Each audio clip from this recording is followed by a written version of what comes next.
ချုပ်ကွက်နဲ့ပွဲသိမ်းမယ်လို့လေ့ကျင့်ထားပြီးမြဲဗန်ကိုကြောက်လို့လက်သီးထိုးတွေကြီးပဲလေ့ကျင့်နေတဲ့တက်ဆုရိုတန်ရာ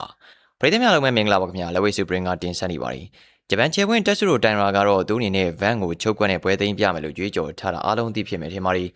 ထူးခြားနေတာကတန်ရာပြောနေတဲ့စကားနဲ့သူတကယ်လေ့ကျင့်နေတဲ့ပုံစံကတခြားစီဖြစ်နေတာပါပဲတန်ရာကပရိသတ်တွေနဲ့မီဒီယာတွေရှိမှာတော့ဂျူရှိုဘန်ကို submissions ချုပ်ကွက်နဲ့အလဲထိုးပြမယ်ရေပြင်ဆွဲချပြီးတော့နိုင်ယူပြမယ်လို့တဖွာဖွာပြောနေတာဖြစ်ပါတယ်ဒါကတကယ်တော့သူ့ရဲ့ပင်ကိုအကြီးချင်းလည်းဖြစ်ပါတယ်။တမ်မရာကဂျပန်ဖိုက်တာရဲ့ထုံးစံတိုင်းမြေပြင်တိုက်ပွဲ ground game မှာအတော်လေးကျွမ်းကျင်ပြီးတော့ပြန်ဘက်ကိုချုပ်ကွက်မျိုးနဲ့ရှုံးပေးအောင်လုပ်နိုင်စွမ်းရှိပါတယ်။ဒါကြောင့်ငါချုပ်ကွက်နဲ့နိုင်မှာပါလို့ပြောတာကဂျိုရှိုဘန်ကိုစိတ်ပိုင်းဆိုင်ရာရဖိအားပေးလိုက်တာလည်းဖြစ်နိုင်ပါတယ်။ဒါပေမဲ့လေ့ကျင့်ခွင့်ကအခြေအနေတွေရတမ်မရာကအခုပွဲအတွက် stand fight striking ဘိုင်းကိုပဲအဓိကထားပြီးတော့စွမ်းကုန်လေ့ကျင့်နေတာတွေ့ရပါတယ်။ဒါဟာတကယ်ကိုစိတ်ဝင်စားဖို့ကောင်းတဲ့အလှည့်ပြောင်းမှာချုပ်ကွက်ကျွမ်းကျင်တဲ့တန်ရာကဘာဖြစ်လို့မတရက်ထိုးတမ်းမှုတွေကိုအားပြုနေရတာပါလဲအပြေကတော့ရှင်းပါလိဂျိုရှိုဘန်ရဲ့ကစားဟန်မှာရှိပါလိဂျိုရှိုဘန်ကလက်သီးမြန်နှုံးကောင်းတယ်လို့တိုက်စစ်ကလည်းပြင်းထန်တာကြောင့်တန်ရာအနေနဲ့မြေပြင်ကိုဆွဲမချနိုင်ခင်မှာမတရက်ပြီးတော့ရှင်ထိုးနိုင်မှုလိုအပ်နေလို့ပါပဲ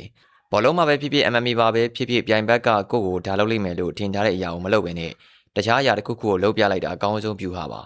ဂျိုရှိုဘန်ကတန်ရာကမြေပြင်ကိုဆွဲချဖို့ကြိုးစားလိမ့်မယ်လို့တွေးပြီးလက်ပန်းကာကွယ်မှုကိုအဓိကပြင်ဆင်လာမှာပါ